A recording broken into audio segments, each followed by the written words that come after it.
지식감은 일반적 수익. 지식의 개념으로 이렇게 보는 게 난리지. 난리제 개념으로 보는 게 더 맞죠. 그죠?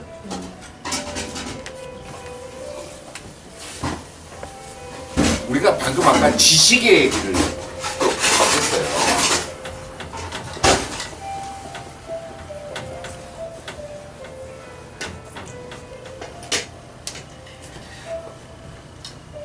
여기 그 성경에 보면 지식이 있는 사람이 되라 그러나요? 지혜로운 사람이 되라 그러나요? 지혜로운 얘기. 지혜로운 사람이 되라 그래요. 그러면 불교에서도 지식 있는 사람이 되라 그러나요? 지혜로운 사람이 되라 그러나요? 불교에서도 지혜로운 사람이 되라 그래요. 제가 어제 일요일 날 산행을 갔다 왔어요. 그랬더니 김포에 혹시 김포에 문수산을 가보셨나요? 그러니까 우리나라 이제 산들의 이름들이 대부분 이제 우리가 불교적 영향들을 많이 받다 보니까 산의 이름들이 불교에 대한 지명이라는 산들이 좀 많이 있잖아요. 문수산은 말 그대로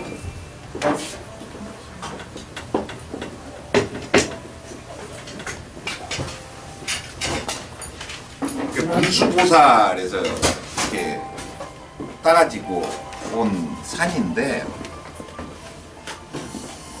문수보살이 가장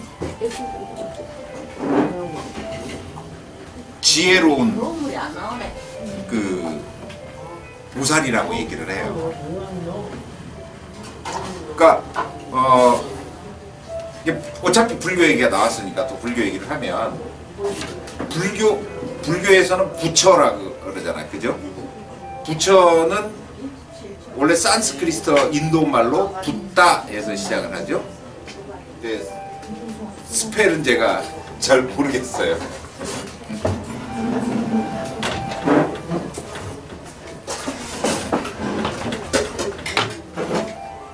붓다가 무슨 말인지 혹시 아시나요?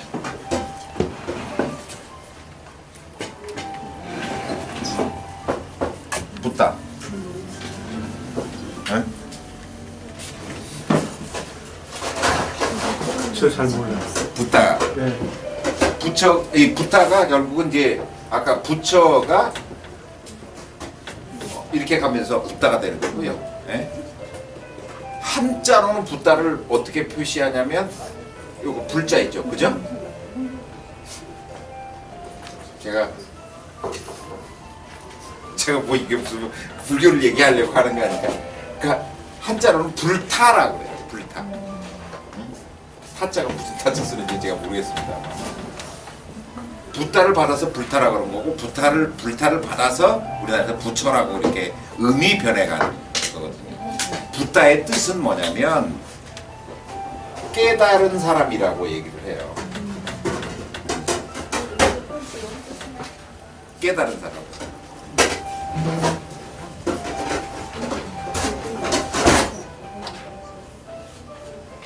그러니까 깨달은 사람이라는 거는 뭐냐면, 아까 말씀드린 지식을 가진 사람이 아니라 지혜로운 사람이라는 거잖아요.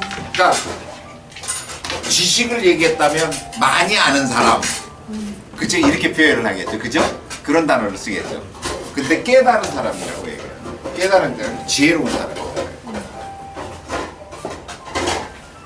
그래서 여담입니다.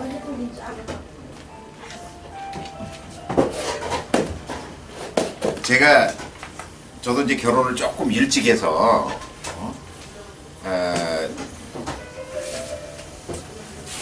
제가 1990년에 첫 딸을 낳았어요. 딸을 낳았는데 딸 이름을 제가 졌어요. 딸 이름을 부모님한테 말씀드리지 않고. 그래서 딸 이름을 저는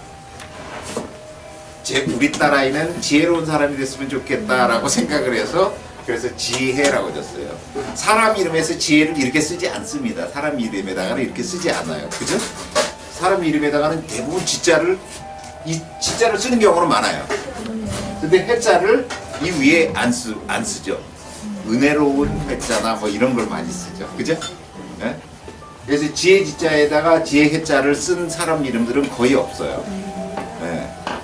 그랬는데 제가 예전에 근무를 할 때 어디서 근무를 했냐면 아시겠지만 이 브랜드 아시죠? MCM. 뭐 혹시 지갑이나 가방 갖고 계시는 분들 있을 텐데 제가 MCM에서 근무를 했는데 MCM의 지금은 회장이라고 그래서 제가 모실 때는 사장이었는데 누군지 아시죠? 김성수. 네. 이 양반이 그 미국에서 이제 결혼을 했는데 미국에서 결혼했는데 미국에서 그 캐나다 사람하고 결혼했어요. 그러니까 이 외국 마찬가지로 외국 미국 근데 사실 당시에 재벌을 가해서 외국 사람하고 결혼한다는 건 우리나라 문화에서는 상당히 굉장히 파격적이었었죠.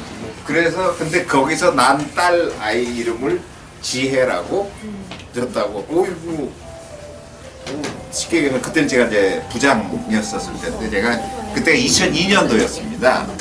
근데 제 딸아이도 지혜입니다 라고 했더니 오 그러냐고 내 딸도 지혜라. 그래가지고 둘이 그때 한참 좀 친하게 지내져 있었어요.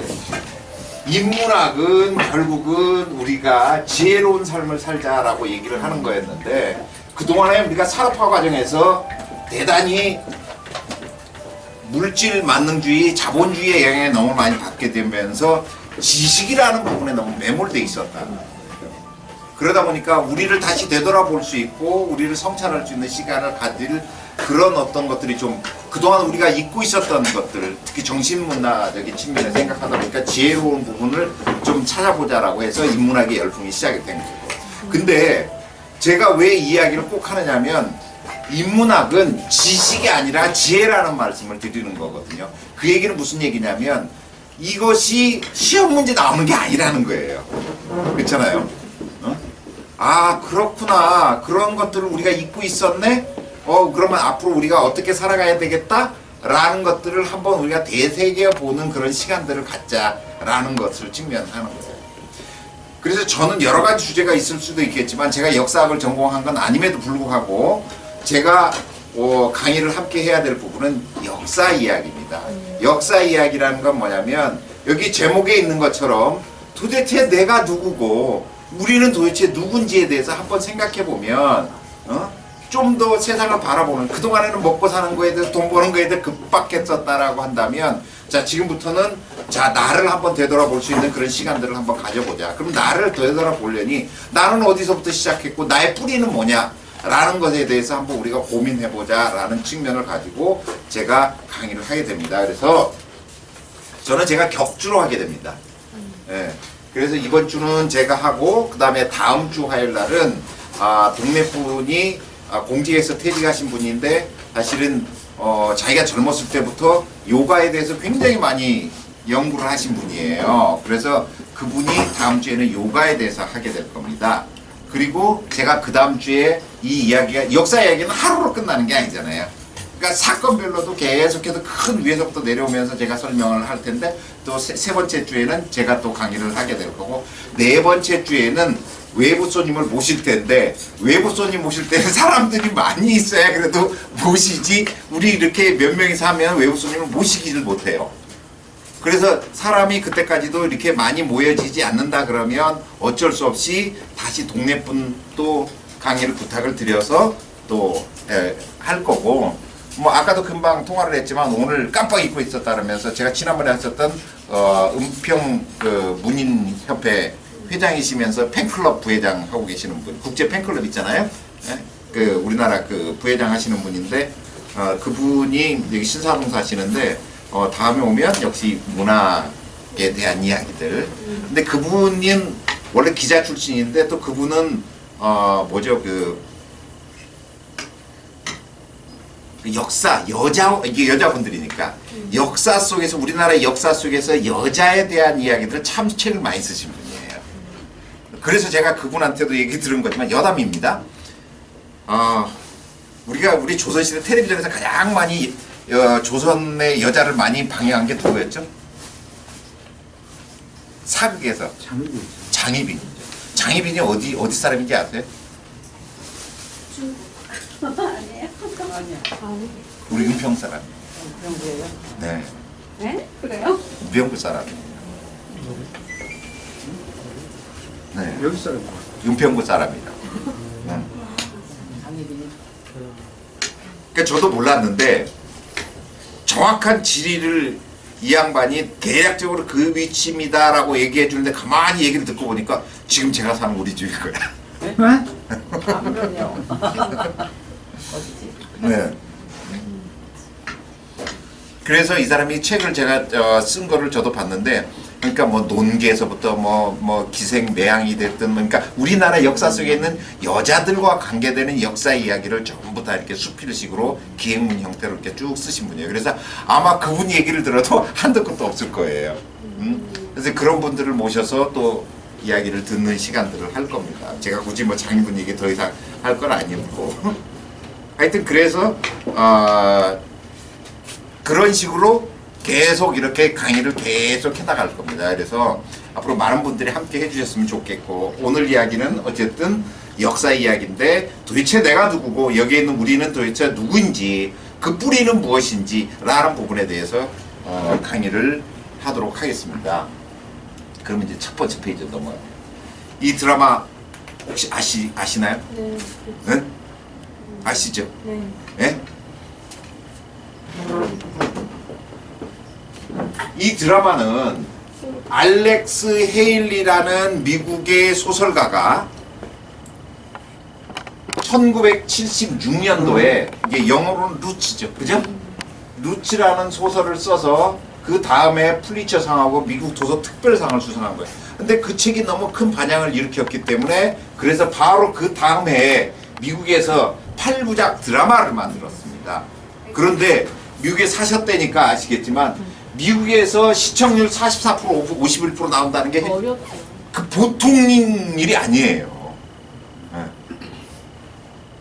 그래서 그 정도의 엄청난 미국에서, 그런데 더더군다나 이건 흑인에 대한 얘기잖아요. 미국에서 흑인에 대한 얘기가 이 정도 일을 이렇게 반향을 일으켰다는 건 어마어마한, 사실은 센세이션을 불러일으킨 거예요. 오죽했으면 그 여파 때문에 작년에도 4부작으로 다시 또 이걸 드라마를 했습니다. 역시 히트를 좀 쳤어요. 그래서 그 해에 77년도에 이 드라마 때문에 98년도 에미상을 수상하게 되고, 지금 8관왕인데 제가 뭐 잘못 썼네요. 그 다음에 골든글로브상도 수상하는 그런 드라마예요. 자, 이 사람이 누구죠? 쿤타킨테요. 쿤타킨테. 기억하시죠? 쿤타킨테. 이거는 루츠를 몰라도 우리나라에서도 방영했잖아요. 그죠? 네? 왜 근데 이거를 썼을까요? 알렉스 헤일리는? 내 조상이 누구지?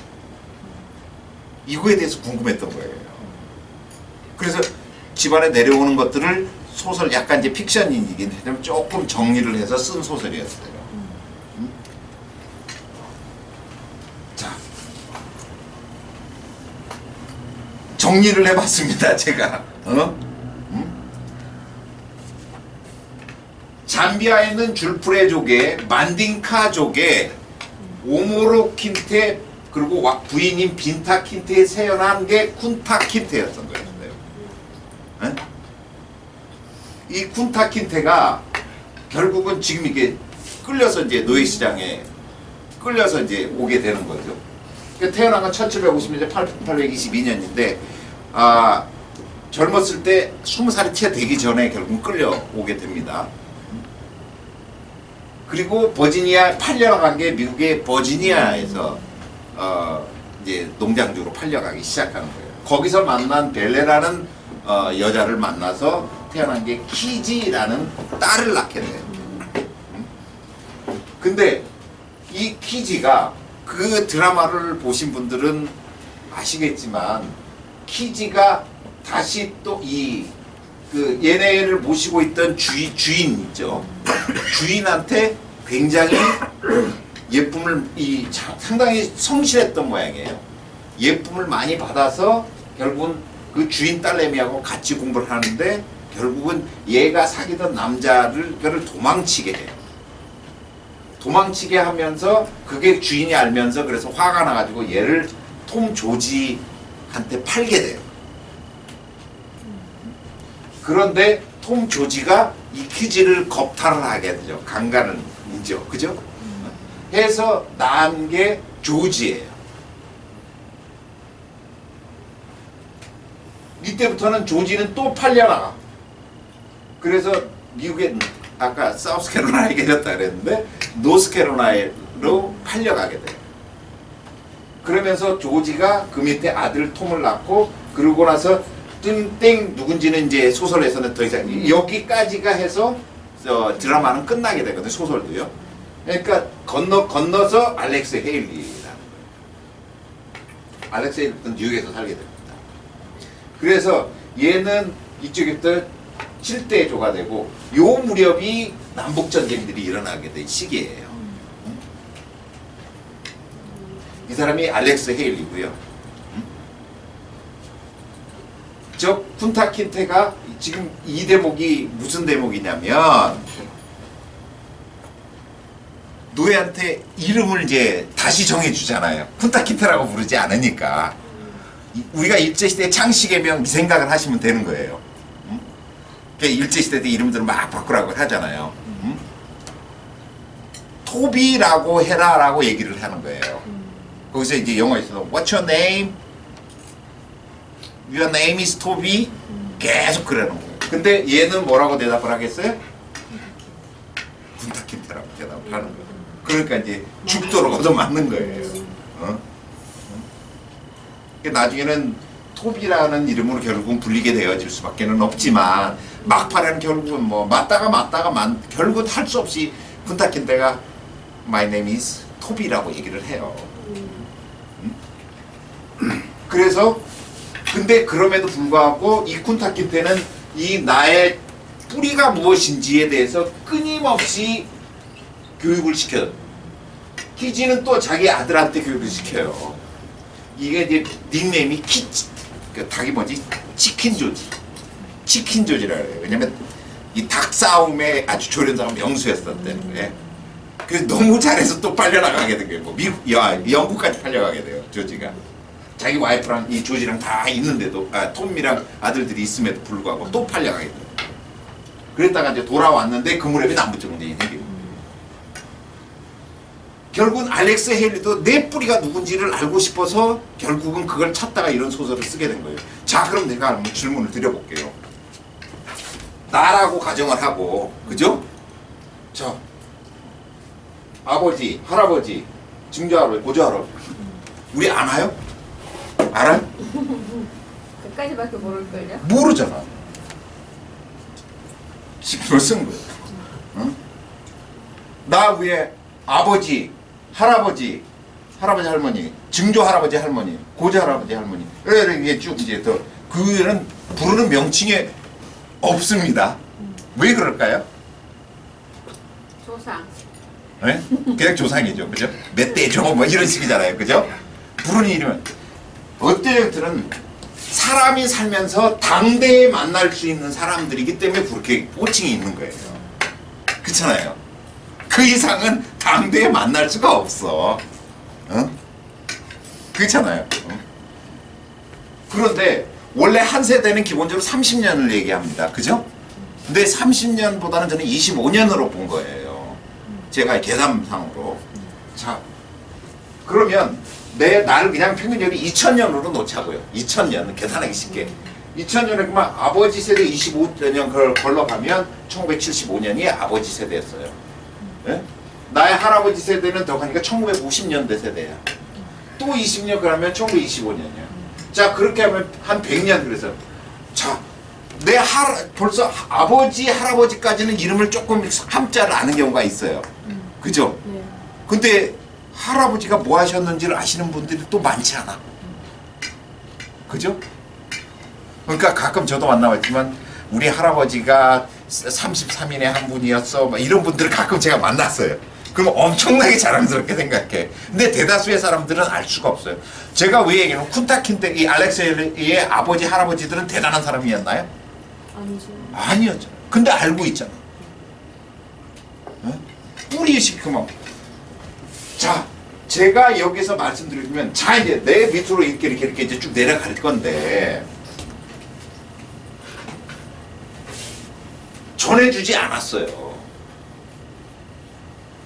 우리 집안은 뭐가 중요하고 뭐가 어떻고 우리 집의 가치는 뭐고 뭐 어떻다라는 얘기를 사실 전해주지 않았어요. 자, 제가 여기서 드리고 싶은 말씀은 뭐냐면 내 후손들한테는 결국은 어떻게 살아야 되느니라, 그지? 나는 우리 집안의 가치는 무엇이다 라는 이야기들을 아까 쿤타킨테가 자기 키지하고 조지한테 쭉 내려보내는 것처럼 이제는 내 자손들한테 이렇게 얘기할 수 있어야 된다는 거예요. 그게 근데 우린 그러지 못했잖아. 지금 솔직히 우리 자식들을 열심히 다 연세가 그러니까 키우기에 바빴고 공부시킨다고 바빴고 뭐 돈 버니라고 바빴어요. 근데 어떻게 살아야 되고 우리 집의 가치가 뭐지, 우리 가정의 가치가 무엇인지에 대해서는 내 자손들한테 얘기하지 않았다는 거예요. 여기서 결국은 좀 더 그런 면에서 관심을 갖자라는 겁니다. 아까 내가 나는 나의 아버지, 할아버지 이름을 알고 있는가? 나는 나의 조상, 즉, 자, 시조는 알아요? 시조는? 네? 나의 조상은 어떤 가르침이냐? 그래서 내가 아까 말씀드린 나는 나의 후손에게 어떤 아버지가 될 것이며 어떤 가르침을 남길 것인가라는 거에 대해서 우리가 한번 이 대목에서 생각해보고 가자는 거예요. 그러니까 앞에 얘기 다 빼놓고 그래서 제가 아까 얘기한 뭐냐면 그냥 그래 한번 우리 생각해보자. 우리 자식들을 위해서 라는 문제를 제가 던지는 겁니다. 우리나라의 성씨가 엄청나게 많습니다. 응? 2015년 기준으로 5,582개의 성씨래요. 근데 지금 보시는 것처럼 일본에 계신데 일본에는 성씨가 약 30만 개 정도가 된답니다. 중국도 그렇게 큰 땅덩어리 인구가 뭐 13억씩 돼도 3,500개밖에는 없대요. 응? 그런데 재밌는 건 뭐냐면 이 중에서 약 이 정도는 한자로 표기되지 않는 성이라는 거예요. 원래는 한자는 표기하도록 성을 한자로 표기하도록 됐어요. 근데 이 가족법 등록법이 바뀌게 되면서 결국은 한글도 성씨를 하게 된 거예요. 근데 그 경우는 뭐냐면 전부 다 귀화한 사람들이 성씨. 한 명 있는 성씨도 많습니다. 그래서 불과 1980년대, 1990년대까지만 하더라도요. 뭐냐면 우리나라 성씨가 사실은 200개에서 300개밖에 공식적으로 조사된 건 뭐 그거밖에 없었어요. 그 이후로 급격히 드러나면서 이렇게 5,580개 정도가 된 거예요. 고려 때는요. 그전에는 귀족, 왕족들만 성씨가 있었어요. 보통 사람 없어요. 근데 고려 중엽서부터 성씨가 생기면 양민까지 해서 천민은 그래도 절대 불가했습니다. 그게 조선까지 쭉 내려가요. 그랬더니 19세기 말 1600년대 후반 정도까지만 해도 우리나라 조선의 인구의 55%만 성씨가 있었대요. 나머지 45%는 성씨가 없었던 겁니다. 18세기 중엽에서 19세기 중반으로 넘어가니까 99%가 성씨를 보유하게 됐대. 뭐냐? 호적을 메모고 신분 그때 잘 아시잖아요. 전부 호적을 주고 팔고 양반을 주고 팔고 막 그러면서 막 생겨난 거예요. 이러다 보니까 어떤 현상이 벌어지냐면 막 주고받고 팔고 하다 보니까 아버지하고 아들이 성이 다른 경우가 생겨요. 족보를 얘기해서 사왔어. 쉽게 얘기하면 그러다 보니까 그 족보대로 나는 예를 들어서 양시로 살고 있었는데 양식 잘 뭐 근거도 없어. 보통 우리가 서민이나 이런 경우에는. 근데 이제 족보를 양반 족보를 사왔단 말이야. 근데 김씨 족보를 사왔어. 그랬더니 예를 들어 경주 김씨 족보를 사왔어. 그럼 이제 아들은 김씨인 거라. 이렇게 무너졌어요. 그래서 1909년 민족법에 의해서 그러니까 일제히 1910년 한일합방이 되기 직전에 민족법에 의해서 그때부터 모든 인구가 다 등록을 하게 되면서 그때는 이제 100% 성씨를 보유하도록 법적으로 했기 때문에 100% 이제 성씨를 다. 다시 말하면 이런 과정들을 거치다 보니 호적과 족보의 불확실성이 전문가들은 90%가 우리나라 족보에 지금 우리가 전해오는 족보의 90%가 다 신뢰할 수 없다라고 얘기를 한다는 거예요. 냉정하게 보면 아까 여기 쫙 얘기한 것처럼 내가 정말로 내 할아버지가 아까 저 100년 전에 할아버지가 정말 저는 최씨인데 최씨였는지 모르는 거야. 아까 했지만 확실하게 양반 집안이었거나 뭐 이랬으면은 그러니까 명문가치 집안이었으면 알 수 있겠지만 우리나라 인구의 대부분은 그렇지가 않잖아요. 양반은 사실은 정말 5% 안쪽이거든. 그렇잖아요. 나머지는 사실은 성씨를 알 수가 없는 거예요. 그런데 귀하를 아까 얘기하다 보니까 조선 성종 때만 하더라도 277개 성씨 중에서 거의 130여 개가 귀한 성씨다. 그래서 동국여지 성남에 나온다. 가장 오래된 게 뭐냐면 삼국유사 삼국사기에 보면 은이 중국의 하은주 시대 은이 있잖아요. 은이 멸망하게 되고서 결국은 그 무렵에 기자가 고조선을 해서 기자조선 역사가 있잖아요. 그렇죠? 그래서 공자도 뭐냐면 기자의 은나라의 현자라고 이렇게 표현을 했어요. 그러다 보니까 기자가 굉장히 중요한 사람이 되는데 이 기자가 결국은 고조선의 준왕을 몰아내고 자기가 왕이 되는 거야. 그래서 그의 후손인 마한 원왕의 아들인 우성, 우량, 우평 이 경우가 지금의 행주기씨, 청주한씨, 회원선우씨라고 이렇게 얘기한답니다. 그래서 청주한씨에 내려오는 족보에 보면 그래서 이 기자조선의 왕들에 대한 계보가 쭉 나온답니다. 근데 어쨌든 사실인지 아닌지는 모르겠어요. 예? 우리가 청주한씨 중에 역사적으로 가장 유명한 사람이 누군지 혹시 아세요? 연한 인물이 글쎄 생각이 안 납니다. 한명회. 한명회. 한명회. 한명회의 호가 뭔지는 아시죠? 압구정. 에? 압구정. 압구정. 지금 현재 있는 압구정. 예. 네. 사당을 짓고 놀았답니다. 거기서 그렇죠. 거기에 자기 정자를 짓고 놀았었다는 거예요. 말년에. 예. 그러니까 그때는 권세가 최고조에 달했을 때였죠. 그죠? 한명회가. 예. 그래서 압구정이에요. 그게 지금의 강남과 압구정동입니다. 예. 그 한명회는 뭐 나중에 제가 쭉 가다 보면 세조 때 한명회 얘기를 할 때가 있을 겁니다. 이거 보면 그죠? 가락국 그러니까 가야의 시조가 김수로죠. 그죠? 김수로의 부인이 허황우죠. 그죠? 허황우는 우리가 설화에서도 인도에서 넘어왔다라고 얘기하잖아요. 그죠? 그래서 김의 허씨. 그래서 허씨하고 지금 김의 김씨하고는 결혼을 하지 않습니다. 네. 인도에서 넘어왔다고. 자, 신라를 세운 건 박혁효서라고 얘기를 해요. 그죠? 나중에 역사 얘기는 굉장히 좀 복잡해지기는 하는데 어쨌든 그 다음에 3대 왕이었나요? 4대 왕인가? 지금 갑자기 헷갈리는데 석탈해부터가 또 신라를 왕을 하잖아요. 그죠?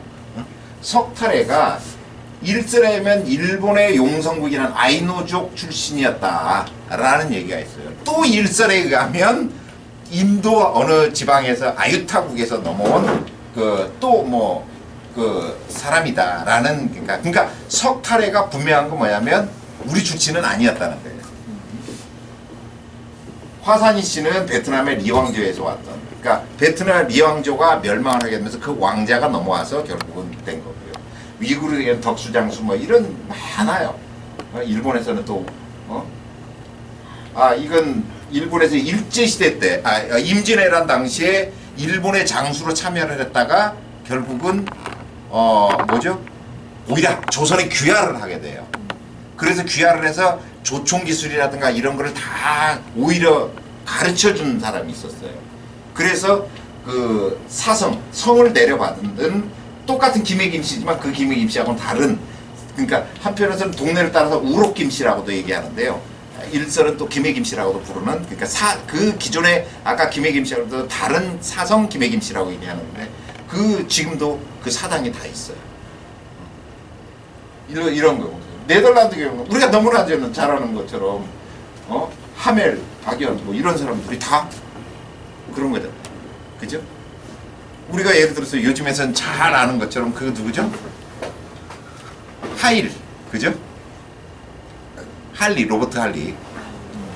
본적 이렇게 따잖아요. 예를 들어서 우리 축구 좋아하시니까 우리나라 그 성남 일화에서 골키퍼 했던 아주 유명한 선수 있었죠. 남자분한테 물어봐야 돼. 성남 일화에서 사리체프 기억하시죠? 들어본 것 같아요. 귀화를 했어요.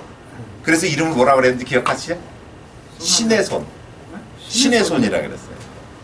그래서 신씨를 또 본관을 그래서 그 사람이 이제 또 시조가 되는 거잖아요. 예를 들면 또 성남에서도 또 이성남도 있었잖아요. 예, 있었잖아요. 나중에 수원 삼성에서도 썼었던. 그러니까 그런 경우도 귀화를 한 내용들이 있어요. 그다음에 관광공사 사장했던 이참 같은 경우도 그죠? 이씨. 그러니까 굉장히 많은 어떤 그러니까 우리가 단일 민족의 개념 자체를 자꾸 갖고 있는 것 자체는 사실은 오히려 너무 국수적일 수 있다. 사실은 많은 사람들이 받아들여서 우리 문화를 만들고 우리 한민족을 만들어가는 과정이다라고 그렇게 봤으면 좋겠다는 거예요. 그래서 성씨는 기록이라든가 진위 여부가 사실은 한계가 분명히 있어요. 그래서 생물학적이라든가 민족 개념, 인종 개념 이걸 다시 한번 찾아보고 사회적 개념으로 공동체 개념, 국가의 어떤 소속된 이론이냐, 언어적 개념이냐 이런 것들을 전부 한번 다 고찰을 해보면서 나의 정체성을 한번 보자라는 겁니다. 그랬더니 이거는 영어를 막 써있는데요. 우리가 인류의 기원 얘기하다 보니까 오스트랄로피테쿠스 얘기하고 막 그런 그 언제 때부터 했냐는 거예요. 700만 년 전. 그래서 뭐 500만 년 전. 그래서 우리가 잘 아는 오스트랄로피테쿠스가 바로 요 라인들에서 생기게 된 거예요. A가 전부 다 오스트랄로피테쿠스, 다 뭐 이런 거. 근데 이것도 사실은 도대체 이걸 어떻게 우리가 사람으로 볼 것이냐의 문제는 있어요. 그러니까 색깔이 이런 부분 H라고 쓰는 호모가 라틴어로 인간이라는 걸 뜻해요. 그래서 여기 보시면 실질적으로 여기에 이제 5만 년 전, 10만 년 전 요때부터가 현생 인류의 개념 자체가 사실은 좀 생겼던 걸로 그렇게 보고 있어요. 이걸 좀 더 정리를 해보겠습니다. 700만 전에는 사헬란트로푸스 차덴치스라는 건데 이 700만 전의 유골을 차드, 아프리카 차드에서 발견됐고 차드에 살았던 사헬이라는 인류라는 뜻이 돼요. 그러니까 유인원의 개념이죠. 그 대표적인 투마이라고 그냥 부르는데 얘는 왜 하냐면 직립보행을 했다라고 얘기를 한다는 거예요. 그 다음에 우리가 흔히 아는 약 400만 년의 오스트랄로피테쿠스. 이 뜻은 뭐냐면 남쪽 원숭이라는 뜻이래요. 거기서 발견된 게 이디오피아 쪽에서 발견이 됐는데 그 여자였다는 그러니까 여자 유골이었다는 거예요. 그래서 이름을 루시라고 이렇게 지었다는 거예요. 뒤에 좀 나오는데 여기는 직립보행에다 도구를 사용한 흔적이 있더라는 거예요. 그 다음에 이제 호모라고 붙으면 이제 그때부터 약간 사람의 개념이 이제 들어가기 시작하는 거예요. 그래서 하빌리스라는 게 손을 쓸 줄 아는 손재주가 있는. 그래서 그때부터는 뭐냐면 도구를 제작했다는 거예요. 간단하지만 도구를 제작해서 썼다는 거, 손을 써서. 그 다음에 호모 에렉투스는 뜻이 똑바로 선 사람이다. 이게 180만 년 전. 그래서 우리가 이제 우리 역사 시간에 옛날에 국사에 배울 때 자바원인, 뭐 북경원인 그렇잖아요. 이런 것들이 전부 다 호모 에렉투스였어요. 얘네들은 불과 언어를 이때부터가 좀 사용을 하기 때문에. 굉장히 그래서 여기도 보면 그 호모 에렉투스가 굉장히 긴 기간 동안 이렇게 존재한 거로 지금 나오거든요. 그죠? 그 다음에 10만 년 전에 호모 사피엔스 개념이 나타나는데 이건 사피엔스란 말이 지혜로운이란 지혜라는 뜻을 갖고 있다 합니다. 그래서 그 여기에 대표적인 게 네안데르탈인 이건 뭐냐면 네안데르탈에서 발견된 그런 거예요. 여기도 아까 자바에서 인도네시아 자바섬에서 이건 베이징 근처에서 그다음에 하이델베르크에서 발견된 유골 그걸 가지고 본다는 거예요. 근데 얘네들은 뭐냐면 매장 문화들도 있었더라는 거예요. 얘네들한테. 근데 호모 사피엔스 사피엔스라고 부르는 건 요거 약간 지혜로운, 그러니까 지혜롭고 지혜로운 사람, 그러니까 아주 지혜로운 사람입니다. 얘네들이 현생 인류의 어쩐 조상이다 이렇게 본다는 거예요. 그러니까 인류의 기원에서 봤을 때 대표적인 크로마뇽에서 발견된 유골이 그렇다. 그래서 시기적으로는 후기 구석기하고 신석기 시대에 걸쳐 있는 호모 사피엔스 개념. 자, 4만 년 전을 잘 기억을 하시고, 아까 루시의 뼈가 이렇게 까만 부분, 요런 부분들이 이렇게 그 발견이 됐대요. 이 두개골하고. 그래서 이디오피아 74년도에 발견됐는데, 살았던 거는 약간 그 조사를 해보니까 요 시기에 살았던 걸로 보여지고요. 왜 이 차이가 나오냐면, 사람은 팔이 짧잖아요. 다리보다. 그렇잖아요. 이 비율이 71.8 대 100이라는 거예요. 그러니까 71.8 길이가 발 길이의 71.8%라는 거예요. 근데 침팬지나 이런 건 길이가 팔이 길잖아요. 그래서 팔하고 다리가 거의 비슷한 97.8%인데 얘가 약 84.1% 얘보다는, 그러니까 침팬지보다는 인간에 좀 더 가까운 형태라는 거예요. 그래서 약간 인류의 조상 개념으로 과학자들은 분류를 한다 합니다. 그래서 아까 이제 호모 사피엔스 사피엔스가 현생 인류의 기원이라고 얘기를 한다는데, 조사를 쭉 했더니 여성의 조상은 아프리카에서 15만 년 전에 생존했던, 그러니까 발견된 유골을 조사했더니 미토콘드리아 뭐 DNA 분석, 미토콘드리아는 재밌는 얘기를 하면, 그 정자가 난자하고 이렇게 이제 결합을 하게 되면 정자에는 꼬리가 있잖아요. 근데 이 꼬리에 미토콘드리아, 남자 미토콘드리아가 있대요. 그래서 이 결합이 교배가 되는 순간 꼬리는 잘라져 나가기 때문에 어떤 유골에서도 남성껏 미토콘드리아는 분석할 수가 없답니다. 그래서 여성만 분석이 가능하대요. 그래서 그렇게 분석을 했더니 15만 전 것들이더라. 근데 그 호모 사피엔스 사피엔스에 해당이 되는 것 같더라. 남성은 약 6만 년 전에 YM 색질을 분석했더니 6만 년의 아프리카가 결국은 지금까지 발견된 모든 유골 중에서 결국은 아프리카가 가장 오래된 것들이 발견됐기 때문에 아프리카 기원설을 얘기하는 거예요. 다만 얘네들이 6, 7만 년 전에 아프리카로부터 이제 이동하기 시작하는 거죠. 그런데 마지막 빙하기가 11만 전에서 12,000년 얘네가 활동하던 시기에 하게 되는 거예요. 그래서 아까 호모사 네안데르탈이나 하이델베르크인 같은 경우 얘네들은 빙하기 때 결국 빙하기를 견디지 못하고 다 죽은 걸로 봐요. 일부 네안데르탈들이 일부 이 호모 사피엔스 사피엔스하고 교배가 일부 이루어져서 일부 조금 뿌리내지만 어쨌든 멸종한 걸로 그렇게 보여집니다. 그래서 제 얘기는 요때가 빙하기가 끝난 이후의 역사를 보면 이제 그때서부터는 그래도 우리의 역사를 뿌릴. 그래서 모든 실화나 설화는 이 12,000년 이후 것들이 나오는 겁니다. 그런데도 불구하고 터키에서 얼마 전에 얼마 전에 발견된 유적이 15,000년 전의 유적이 문명이 이미 있었다라고 발견된 거예요. 그러니까 지금 역사는 뭐라고 얘기할 수가 없는 거예요. 그런데 재밌는 얘기 또 할게요. 지난번에 우리 그 청문회 과정에서 얘기가 됐었던 부분에 우리 성경에서 나오는 하나님의 역사, 태초에서 창세부터 시작이 되었던 쭉 역사가 몇 년 전이라고 보죠. 예를 들어서 아담서부터 이렇게 중간에 막 그렇잖아. 예를 들면 노아를 얘기를 하면, 그죠? 노아의 뭐 할아버지가 980 몇 세까지 사시고 막 이런 게 쫙 있잖아요. 그죠? 그래서 노아는 또 몇 살까지 살았더라. 하여튼 이런 것들을 쫙 제가 한 편 표를 봤는데 너무 복잡하던데 그걸 다 계산했더니 몇 년이 흘러나오고.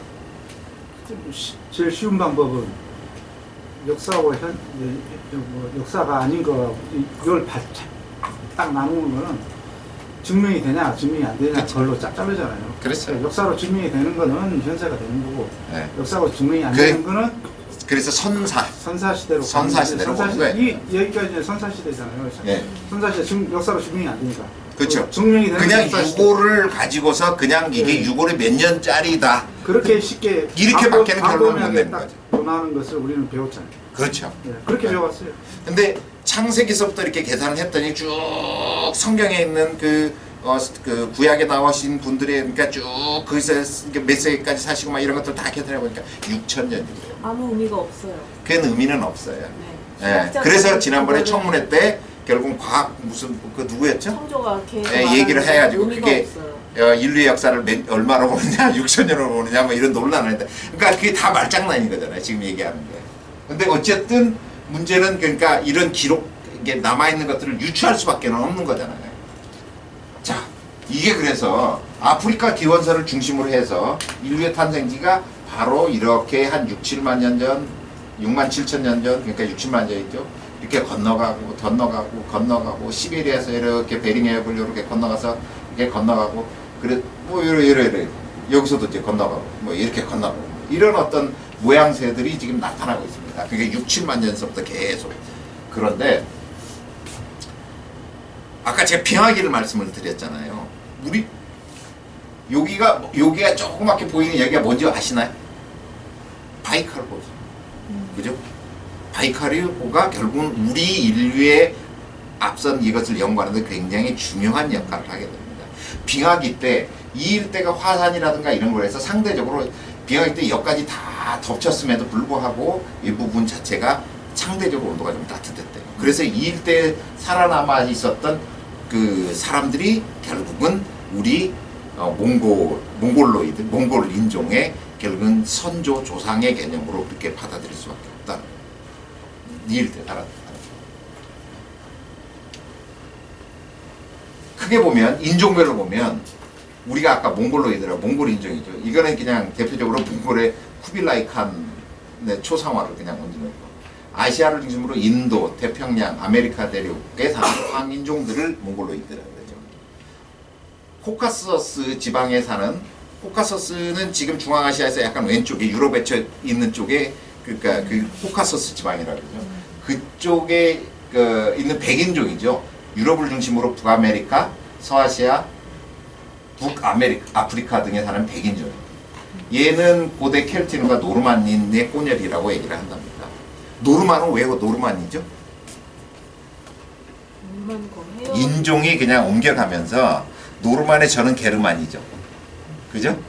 게르만은 결국은 아리안이라고 얘기를 해요. 근데 인도 아리안하고는 사실은 굳이 연결을 같이 하지만 좀 다른 개념으로 봐요. 근데 북쪽으로 가면 그 라틴어로 그러니까 노르드 그죠? 그래서 게르만이 노르만이죠. 그래서 아일랜드 소년 이게 백인종이고요. 니그로이드라 그래서 이거는 사하라 사막 남쪽에 있는 아프리카들이죠.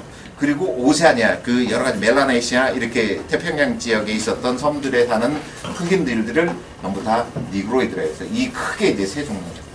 우리가 저기 성경 얘기를 했습니다. 노아에게는 아들이 몇이 있었나요? 가인 아들 한 3명. 네. 노아의 아들 셋이 사실은 성경 말씀에는 하나는 큰아들은 황인종, 네? 그 다음에 둘째는 백인종, 세 번째는 흑인종의 시조를 성경 말씀에는 그렇게 얘기합니다. 그냥 그게 뭐 그냥 이렇게 들으시면 되는 거예요. 근데 아까 얘기한 것처럼 계속 섞이는 과정들을 얘기하는 거죠. 계속 섞이고. 사실 그러니까 뭐라 그럴까 사실 뚜렷하게 구분되어지기는 쉽지가 않아요. 그나마 이거를 가장 잘 간직하고 있는 쪽은 뭐냐면 동북아시아 쪽 사람들이죠. 그렇잖아요. 섞이질 않았으니까 저쪽은 서양. 여기는 너무 많이 섞였어요. 사실은. 여기는 유럽 사람들도 보면 사실은 다 막 달라요. 그 좁은 땅덩어리 안에서도 다 달라요. 뭐라고 정의 내리기가 쉽지 않아요. 여기도 아프리카 밑으로 내려가면 그쪽이 아프리카예요. 근데 이것도 다른 게 뭐냐면 뭐라고 종족적으로 얘기할 수 없는데 아프리카 피그미족도 있잖아요.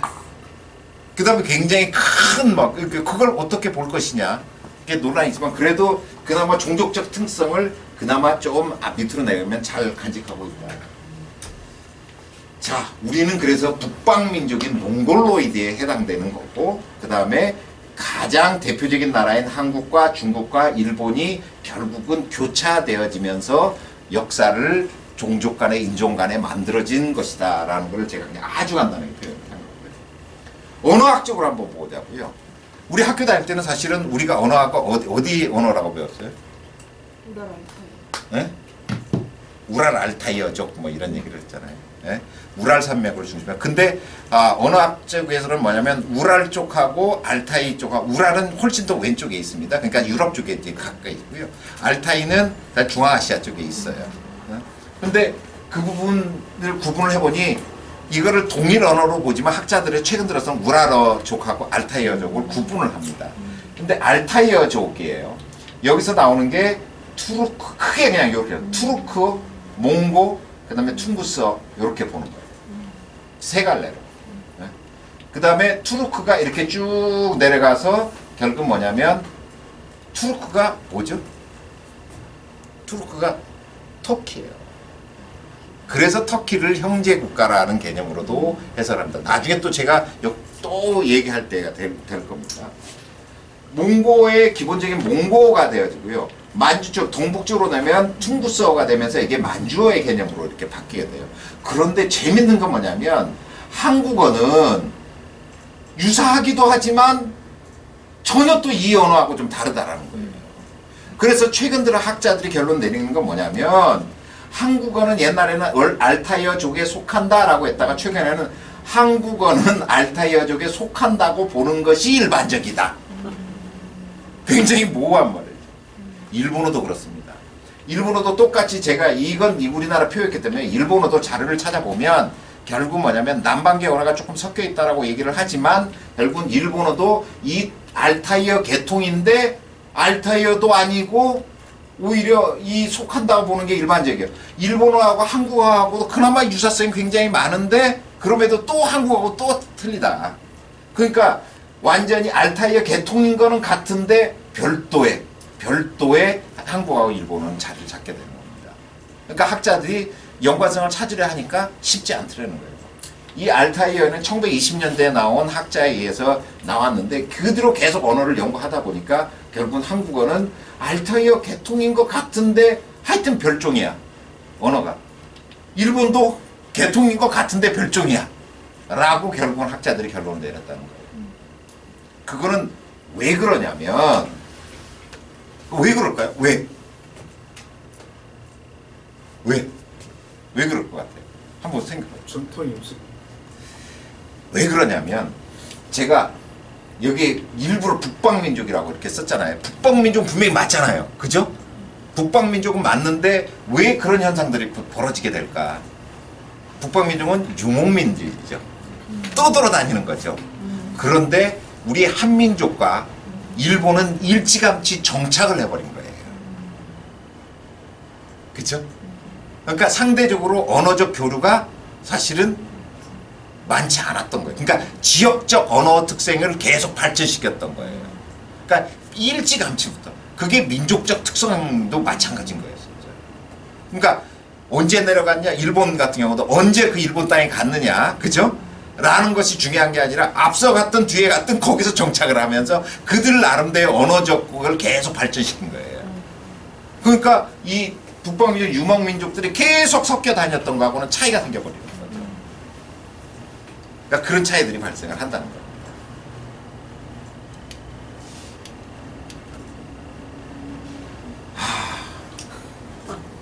좀 복잡하죠? 좀 복잡합니다. 여기가 중국 역사예요. 여기는 우리 한국 역사고요. 여기는 일본 역사입니다. 네. 근데 역사를 찾다 보니까 일본은 중국은 가장 이게 상나라고 그러는데 은주 시대부터 시작을 하잖아요. 일본의 역사를. 그런데 원래는 하나라나 이게 은나라라고도 하고 상나라라고도 얘기를 합니다. 그래서 이렇게 이 상나라의 상업이 좀 번성했다 그래서 우리가 상업할 때 상자를 이 상자를 써요. 근데 역사에 공식적으로 기록을 그러니까 유적이 나오지 않으면 아까 얘기했지만 그건 그냥 신화잖아요. 신화잖아요. 네, 신화. 네. 이것도 한 몇십 년 전까지만 해도 이 나라도 신화적 나라였었어요. 한 100년 전까지만. 근데 뭐 때문에 이게 신화가 아니고 역사가 된 거죠? 증명했어요? 갑골문자. 아, 은나라 갑골문자가 1800년대 후반에 발견되는데 그 갑골이 거북이 등에 이렇게 문자 쓰여져 있던 거죠. 그거를 해석을 해보니까 은나라에 대한 얘기가 써있더라는 거예요. 근데 그거를 그 갑골문자를 그러니까 이 시대 이 감정을 해보니까 이때더라는 거예요. 그래서 은나라가 역사 시대로 발이 닿게 되는 겁니다. 하나라는 여전히 미스테리예요. 하나라는 요순 때죠. 그죠? 하나라에서 은나라로 넘어가는 게. 자, 중국의 요 위에는 뭐가 있을까요? 이제 우리 역사 얘기하는 거예요. 아니 저기 뭐지? 그 신화 얘기하는 거예요.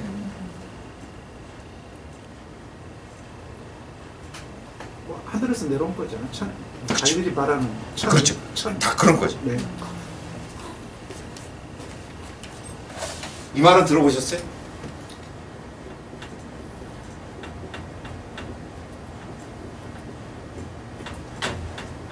들어보셨죠?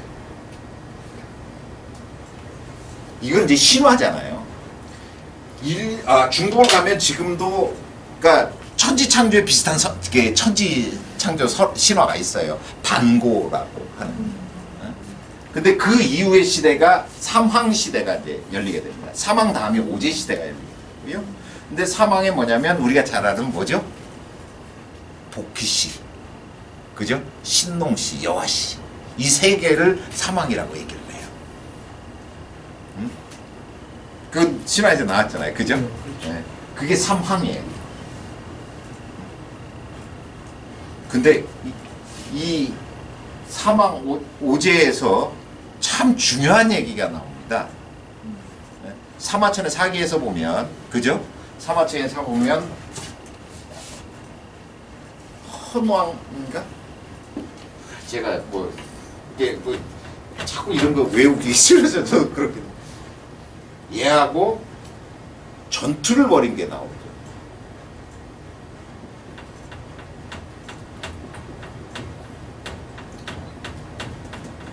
우리가 2002년 월드컵 때 붉은 악마들의 상징이 치우천왕이었죠. 그죠? 치우천왕. 사마천 사기에 보면 얘하고 베이징 근처에서 대격돌이 일어나는 걸로 되어 있어요. 근데 사마천의 사이는 얘는 양자강 유역에 살고 있다는 걸로 나와 있어요. 네? 이게 이제 여기서 이제 굉장히 중요한 거예요. 그래서 얘가 치우천왕이 얘한테 집니다. 지는 걸로 나와요. 그래서 얘 황제가 결국은 천하를 중국을 통일을 하는 걸로 그렇게 나와 사마천의 사기는요. 네? 그런데